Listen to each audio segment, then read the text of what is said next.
Okay, so hi everyone and welcome. Tonight's meeting is being held by Radical Women and the Freedom Socialist Party. Just to give people a little bit of information about our two organizations.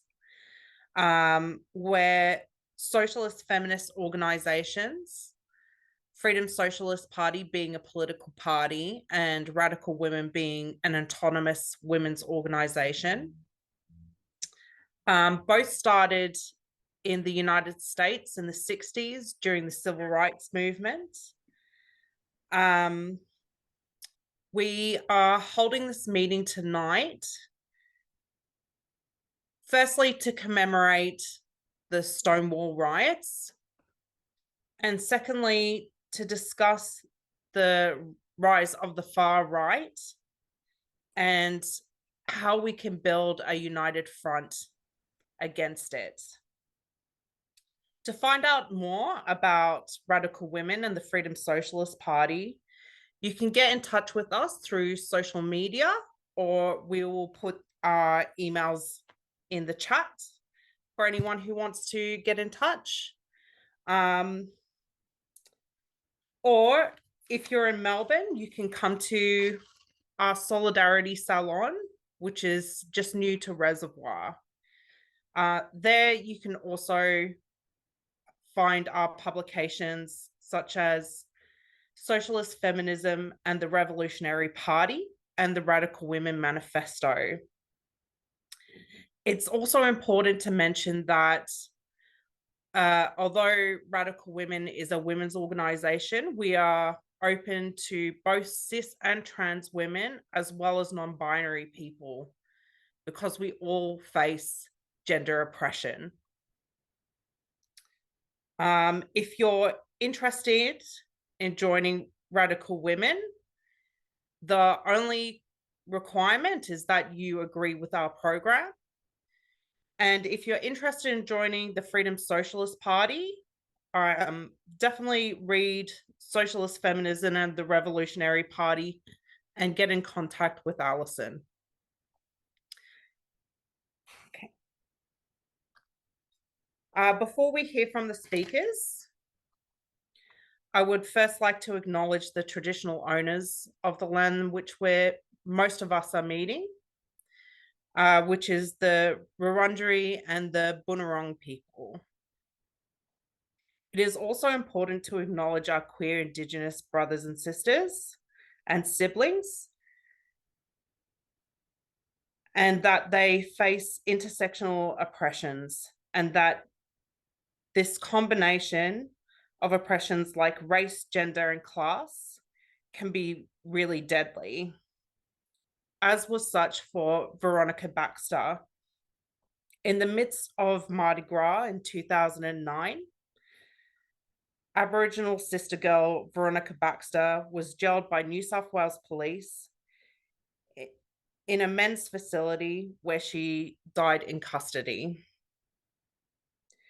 There is also great leadership from our queer First Nations people. Leaders like Tiwi Island sister girl Crystal Love,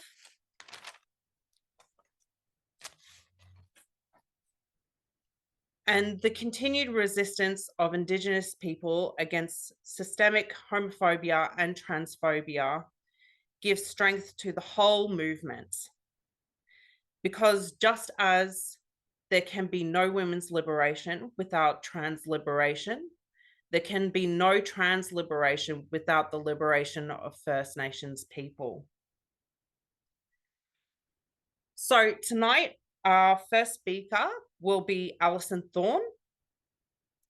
Alison has been an organizer in Melbourne since the 1980s. She is the Melbourne organizer for the Freedom Socialist Party, managing editor of the Freedom Socialist Organizer, and an activist in the CPSU. Thank you, Alison. Thank you, Amelia, and wonderful to see everybody online tonight. And my role is to pay a tribute to the Stonewall riots, because today, the 28th of June, is indeed an important anniversary. 54 years ago in New York's Greenwich Village, the Stonewall riots erupted and they rippled like a tsunami across the globe, sparking the gay liberation movement. Now, there was gay organising before Stonewall. Homophile organisations, led by a brave few, were politely asserting their rights. These pioneers were single issue and their quest was merely for acceptance. But the events of June 1969 turbocharged and radicalised this movement, changing the mood to angry rage coupled with bold demands for liberation. The story of what actually happened at Stonewall is now legendary. Movies, documentaries, books have been written. The Butch Dykes and the trans people of colour and the other downtrodden working class folks who drank at the Stonewall Inn were used to copping abuse. Police raids were routine and the harassment had become something to be endured. But on the 28th of June 1969, when the police raided again, the patrons of the Stonewall Inn rebelled and took to the streets, and for 3 nights no less, to vent their rage and say no more. Shortly after, Gay Liberation, first an organisation and then a movement, was formed. And what made Gay Lib so important was its revolutionary vision of complete liberation. The Stonewall riot was not the first time that bar patrons fought back. The Compton's Diner riot took place in August 1966, nearly 3 years before Stonewall. Cross-dressing was illegal in San Francisco and harassment of gender-diverse people was rife. Jean Compton's Diner in the Tenderloin district was a hangout for gender-diverse, young and queer folk. And when new management took over, they wanted to change the clientele and use security guards and cops to harass people. This sparked a riot, which won important changes. The anti-cross-dressing laws were changed and people could get ID cards in their affirmed gender. The events at Compton's and Stonewall took place in the context of the era, the context of the 60s. The civil rights movement had exploded. The anti-Vietnam War movement was in full swing, and women were demanding an end to the oppressive patriarchy through Women's Lib. Young people were being radicalised, and everywhere there was a sense of possibility that a new world really was possible. It was just a matter of fighting for it. Queers, of course, were hardly immune. Lucian Truscott, a journalist with the Village Voice who reported on the rebellion, described these momentous events as the Rosa Parks moment, the time that gay people stood up and said no. And this is a very apt description, given the key leadership role played by trans women of colour in sparking the resistance. Amongst those prominent at Stonewall were Marsha P. Johnson and Sylvia Rivera, and both were anything but single-issue activists. They both described themselves as revolutionaries. Marsha, a Black woman, was a trailblazer who fought tirelessly for the rights of marginalised communities, including queers, people of colour, and people living with HIV/AIDS. To quote Marsha, "There's no pride for some of us without liberation for all of us." She also understood the importance of leadership, saying, history isn't something you look back at and say it was inevitable. It happened because people make decisions. Sylvia Rivera's views are well documented as she was widely interviewed in the years leading up to her death in 2002. She was involved in the Black liberation movement and anti-war movement before Stonewall, and exemplifies why the most oppressed can be such crucial leaders. In one interview, she reflects, "You get tired of being just pushed around." And in one of her many speeches, she declared the only reason they tolerated the transgender community in some of these movements because we were gung-ho, we were frontliners, we didn't take no shit from nobody, we had nothing to lose.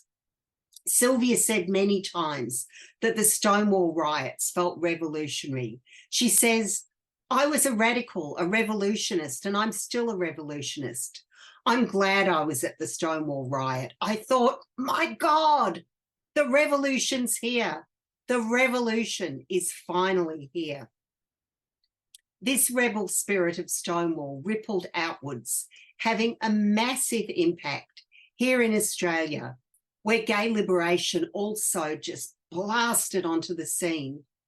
But half a century later, it's clear that we haven't finished the job, and that the threat of a right-wing backlash that we're discussing this evening is all too real. Many of those at Stonewall wanted complete liberation, but to achieve that, it will take more than a riot.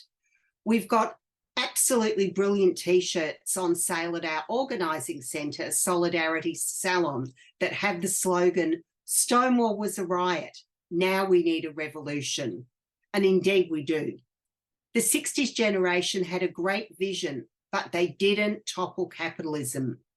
It remains our task to do this and to finish what they started. Freedom Socialist Party and Radical Women, your hosts this evening, as Amelia has explained, were both formed in this era in 1966 and 1967 respectively, and both dived into gay liberation from the get-go, and both are serious revolutionary organisations. So if you want to finish the revolutionary fight that Marsha, Sylvia, and every other anti-capitalist rainbow rebel of that Stonewall generation was fighting for, we'd love to talk membership with you. Long live the spirit of Stonewall, liberation, nothing less. Thank you, and back to you, Amelia. Thanks so much, Alison. Our next speaker up tonight is Austin. Austin is a non-binary, queer, and union activist. They are the current co-convener for Victorian Pride Lobby and were one of the key organisers for Trans Day of Visibility. Thanks, Austin. Thank you very much, and thanks for having me. It's really nice to be in a virtual room with just a bunch of comrades who want to hear about queer history and the current, movement of queer resistance. So before I kick off, I just want to acknowledge that I am on the border of Bunurong and Wurundjeri country and pay my respects to elders past and present. In particular, acknowledge the contribution that the Wurundjeri and Bunurong people have made to the queer movement post-colonisation, and that if colonisation never happened, maybe we wouldn't need a queer liberation movement because it's an imported concept. So what I really wanted to talk to people about tonight was the current kind of movement of extremism that we're seeing against the LGBTIQ community, but also the modern movement, particularly in Victoria, to combat extremism and hatred that's being directed towards us. So it's a little bit history, but not too much, hopefully. But first off, I want to take people back to 2017, where people might remember that we had a really big public sort of a vote, sort of a survey via post to decide if people who had a partner of the same sex could get married.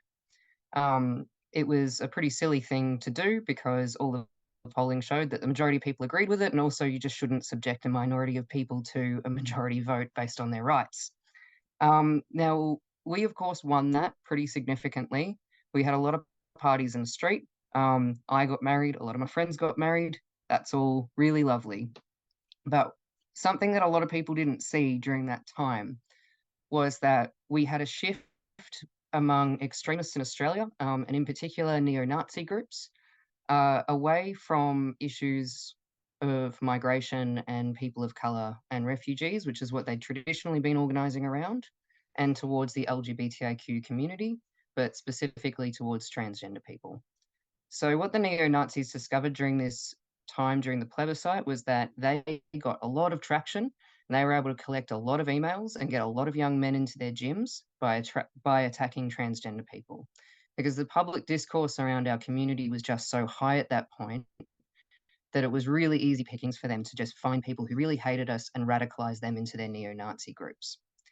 So this kind of occurred in a period of time in 2017 and started to accelerate in 2018, 2019, but then was kind of stopped in 2020 because another thing happened, which was the pandemic. And what neo-Nazis and extreme right-wingers discovered during the pandemic was that it was even easier to organize against things like COVID restrictions and vaccinations. So the LGBTIQ community got a bit of a break from the neo-Nazis for about 2 years. But the problem that occurred then was they were able to find heaps of people to radicalize during COVID because they had a lot of people who were feeling marginalized. They had, again, a lot of people who were going to be prone to those kind of conspiracy theory spaces, and they could really pick them up quickly, radicalize them into their neo-Nazi or their extremist groups. What we're seeing now is we're pretty much post kind of lockdown. So those issues aren't as easily radicalizing people anymore. So the neo-Nazis and the extremists have thought to themselves, well, you know, it was getting a lot of traction before 2020, this trans stuff. And so they've shifted their attention towards our community again.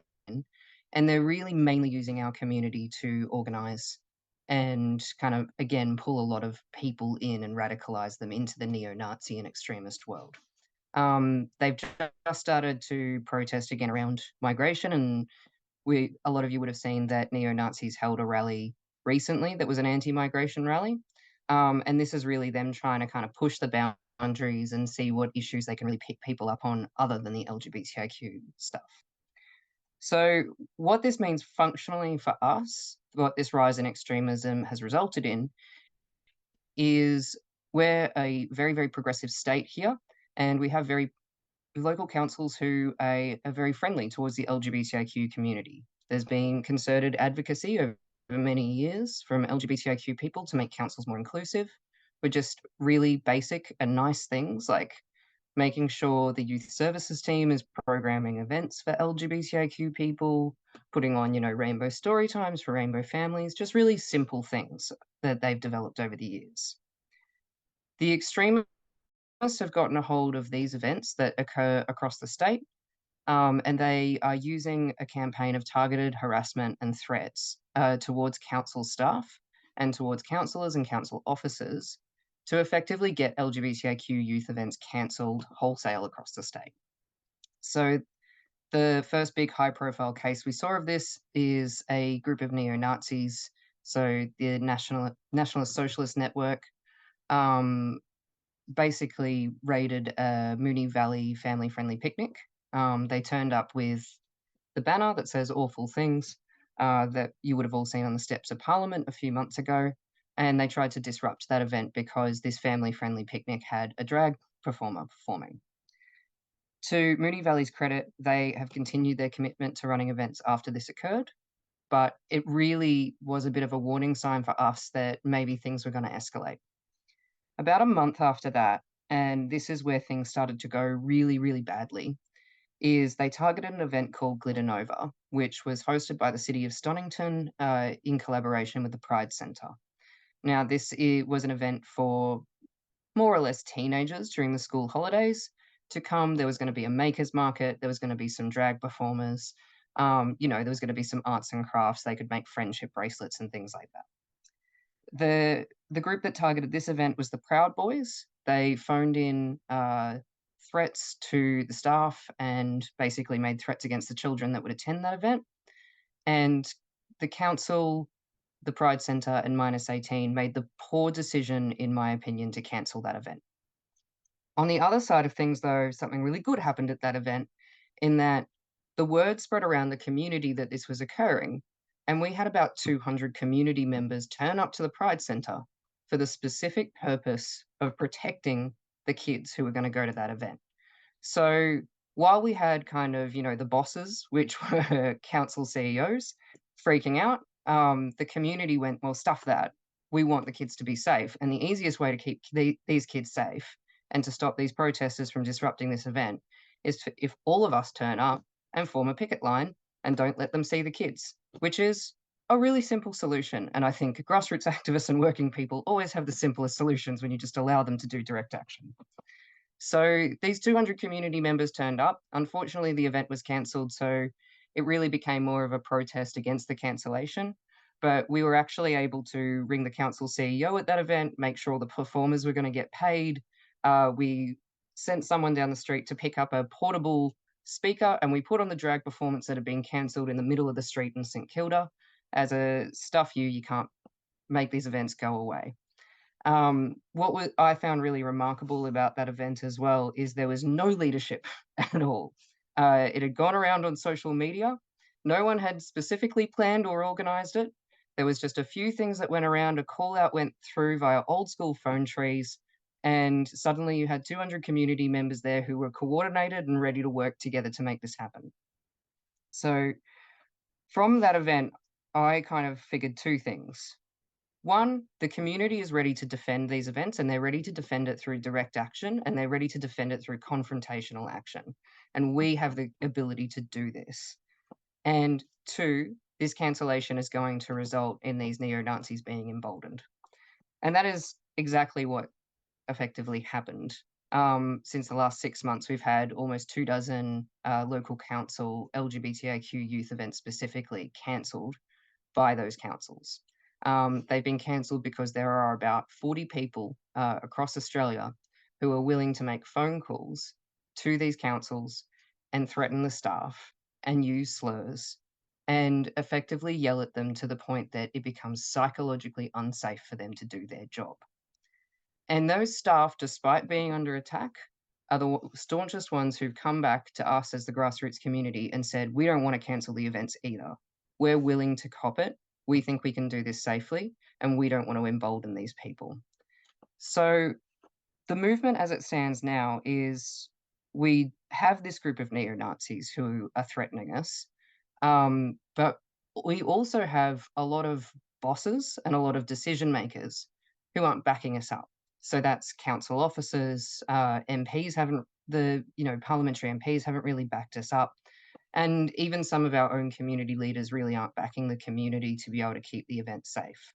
So the campaign for us is effectively, we've united grassroots LGBTIQ people and workers in councils and libraries who want these events to go ahead and who, when these events are cancelled, we turn up and we put them on ourselves. So we have one group called Trans Queer Solidarity that put on a drag kind of showcase in Oakley after the city of Monash cancelled an event. And that was supported, they're all supported by the Australian Services Union, who's the union for local government workers. So we had that event happen in Oakley. We've had a drag story time put on effectively by the community in Eltham, which was guarded by unionists and other community members by the Rainbow Community Angels. And they've just recently put on their own drag story time again in St Kilda, when a CEO had a bit of a panic and decided that he wanted to cancel something and have a crack at the staff. And all of these events are remarkable because they are direct action. They are militant in that they are confrontational, but they are incredibly peaceful. And at the end of the day, they're about reading storybooks to little kids on a picnic rug. So it's a really interesting thing to be involved in, but I'm also incredibly proud of the way we've been able to unite each other around this. And my call to action for everyone here is to keep an eye out for these events. The Rainbow Community Angels is the main group that's running things at the moment, but there's also Trans Queer Solidarity. And there's also just going to be, old school phone tree stuff that appears on social media. If you see one, make sure you come along, offer your help, offer your support. They need people to kind of stand on almost picket lines and make sure that any kids who turn up are protected from neo-Nazis who turn up and counter protest. And also, all the boring stuff that you should do, like emailing counsellors and asking them to move motions and show support for these LGBTIQ youth events, because if they stop programming them, then we're going to have nothing to defend. And so we would like councils to keep programming them. So yeah, that's kind of where we're at the moment. Fantastic. Thank you so much, Austin. So, our last speaker of the night is Debbie Brennan. Debbie is the Melbourne organizer for Radical Women. And as a veteran unionist and anti-fascist, Debbie leads both Radical Women and the FSP in their work in the movement. Go ahead, Debbie. Thank you very, very much, Amelia. I'd just like to point out that Austin was the chief organizer of the Trans Day of Visibility rally on March 31st, which I'll be mentioning. And also, as you could probably tell from what they were saying, that they're very instrumental in working with the unionists in the libraries and elsewhere to be defending the story times. So I'm going to start with just a little story that's going to sound awfully familiar. In Butte, Montana, early this month, Audrey Jawort was going to speak at a local library. June is Pride Month in the United States, and the occasion was an LGBTIQA+ history event. Jawort, a Two-Spirit member of the Northern Cheyenne tribe, was going to talk about the history of queer identity in Native communities, but the event got canceled. A state law bans, quote, sexually oriented or obscene performance on public property, defining drag as, quote, a male or female performer who adopts a flamboyant or parodic male or female persona with glamorous or exaggerated costumes and makeup. Jawort dryly pointed out that she's in her words, flamboyantly dressed trans woman, not a drag performer, making it abundantly clear that the aim of bizarre laws like Montana's and similar ones across 6 other states is to erase queer and trans existence. From Montana to Melbourne, this is what the far right has set out to do by whatever means. I'm going to talk about this internationally orchestrated onslaught on trans, queer, and non-binary people and how it's an issue for all women. Why is this community being targeted so viciously? How is it that TERFs end up protesting alongside Nazis, as we saw in Melbourne? I'll look at the multi-issue nature of this attack, the resistance that's remobilizing, and the potential to build this into one that is intersectional and game-changing. For me, it's very exciting to be discussing this prospect with all of you tonight on the 54th anniversary of Stonewall. Melbourne's huge Trans Day of Visibility rally on March 31st was the trans and queer community's answer to Posey Parker's event, which had brought TERFs and Nazis together outside Parliament House 2 weeks earlier. To see feminist flags waving next to Sieg-heiling Nazis and both groups putting out violent trans-hating messages was awful. Trans exclusionary radical feminism boils down to the belief that body parts define our gender and the source of women's oppression is men. Anyone questioning where this thinking can lead got their answer that day outside Parliament House. Posey Parker rose as a feminist mouthpiece for the far right, and she associates with known fascists. Through speaking tours like Let Women Speak, her mission is to drive a wedge into the feminist upsurge spreading across the world and to recruit anti-trans feminists to the far right. To do this, she's been able to exploit the transphobia that exists within the movement. TDOV, Trans Day of Visibility, brought out more than 5,000 trans and cis people in teeming rain who were ready to take this threat on. The anger was palpable, as was the solidarity among the trans, non-binary, and cis ralliers. The speakers were in sync with the militancy of the crowd.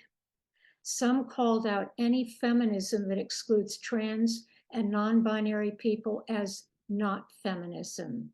Right on. A Radical Women placard puts it this way: no women's liberation without trans equality. First Nations speakers were Wurundjeri queer man Matthew Gardner, Wiradjuri trans woman and unionist Laura McLean, and Samoan Fa'afafine woman Ameo Leota Lu spoke powerfully about their cultural traditions of respecting and honoring gender and sexual diversity. For us in Radical Women and Freedom Socialist Party who were at that rally, their words struck a chord.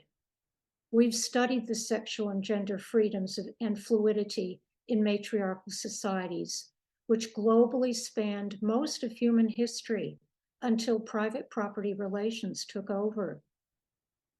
Despite the obliteration of these freedoms in most places, many Indigenous societies today still carry this legacy. It's so important for us to know that patriarchy, the bulwark of private property and profit, is just a recent part of human history, and that we can replace it with a system that reflects and respects who we naturally are. So why are trans and queer people being attacked now? And it was important what Austin said earlier. This isn't new, it's been relentless, and our Indigenous speakers pinpointed the reason. Gender and sexual freedom is tied to women's freedom. Wherever patriarchy destroyed matriarchal egalitarianism, which was based on shared resources and cooperation, it turned women and children into chattel. The foundational social unit of capitalism is the family ruled by the father. The word family comes from the Latin familia, meaning a household of slaves. Women's role as wife and mother, reproducing workers, caring for them, and keeping them fit for work, keeps the machines of profit running. To maintain this family unit requires a strict gender binary, and there's no place for queers or trans people in this arrangement. Sexism, transphobia, and homophobia are the pillars of the profit economy. So is racism, making this system even more unbearable for people of color. When crisis hits, like now, and governments work with business to protect the profit rate, who absorbs the shocks? Working class communities who lose services, workers who suffer from ever-rising costs of living and ever-shrinking wages, their families trying to survive with fewer or no services, and individuals caught without supports and feeling more isolated. Who feels the worst shocks of government's corrective measures, which include going after reproductive, trans, and queer rights, women, and our oppressed siblings?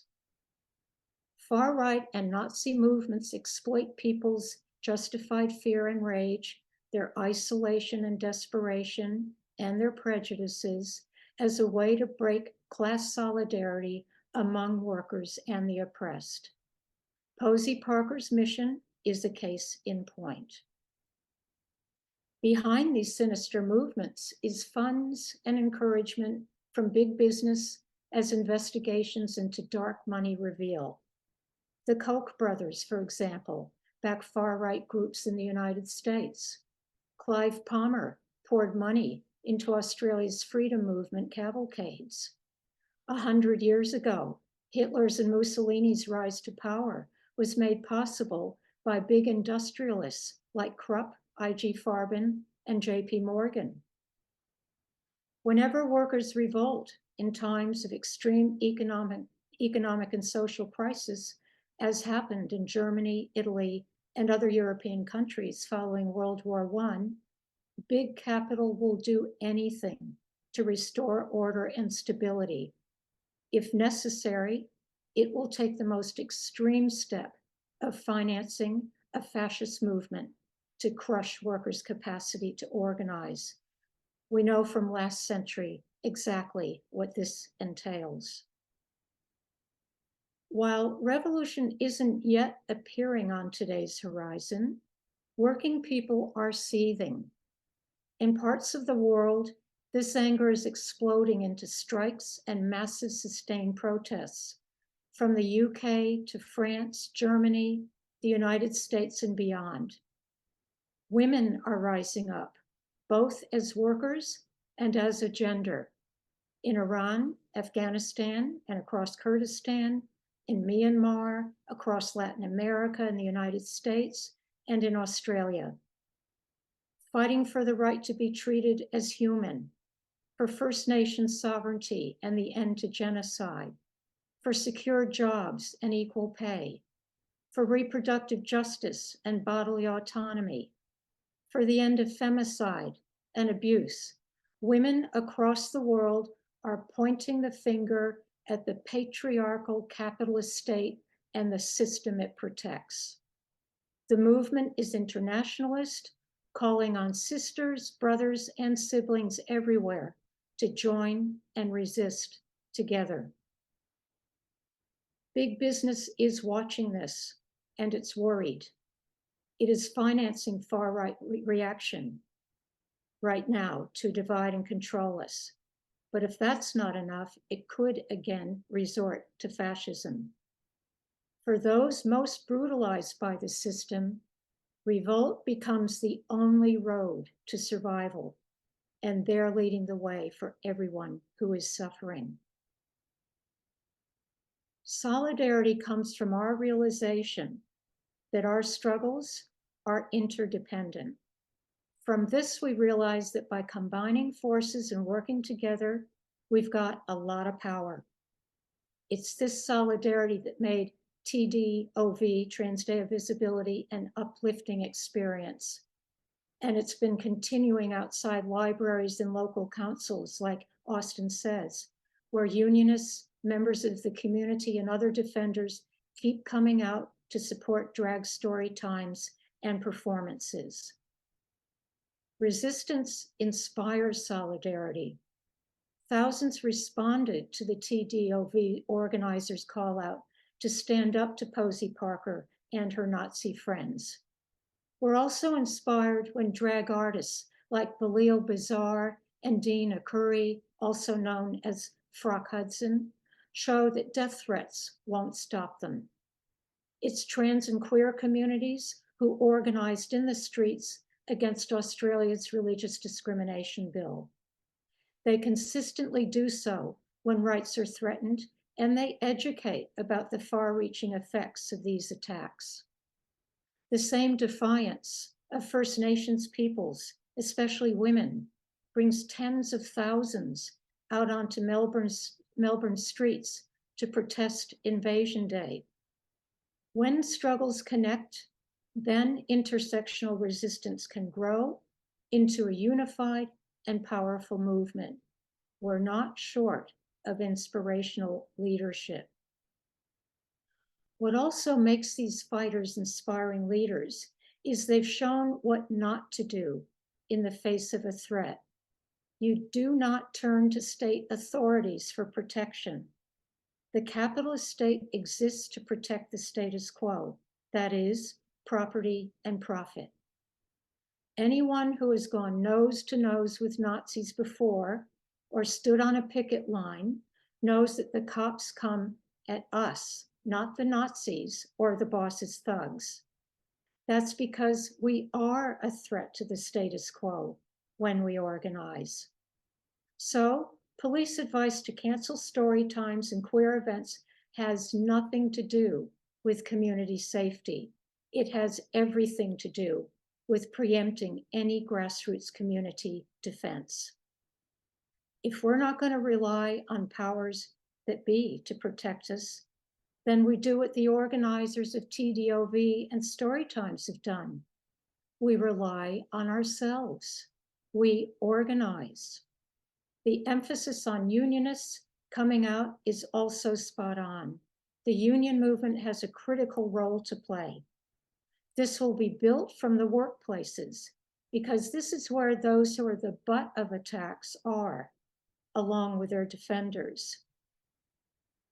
The far right and Nazis are organizing.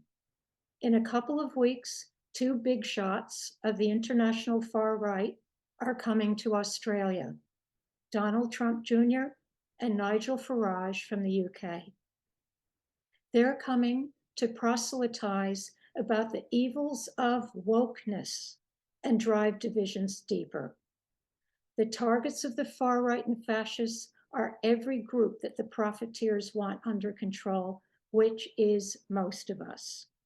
The ultimate targets are the movements through which workers organize as a class, the unions and the left. Not only is it so possible for us to unite around this growing fascist threat, it's becoming more necessary and urgent. We can do this by coalescing around specific agreed principles and working together democratically. This kind of coalescing, led by working class interests, is called a united front. Organizations' autonomy and differences are recognized and respected, but on this issue, we act together around the agreed points of unity. So it boils down to this. While we're divided, we cannot beat this threat, but as a united front, we can. Ultimately, we need not stop there. Confident in our collective power, with the unity we will have built and experience and organization we will have gained, we'd be able to take on the system itself. What we in Radical Women and Freedom Socialist Party hope to achieve tonight is discussion about how to build the kind of movement capable of stopping the danger standing in front of us. So thank you and happy Stonewall.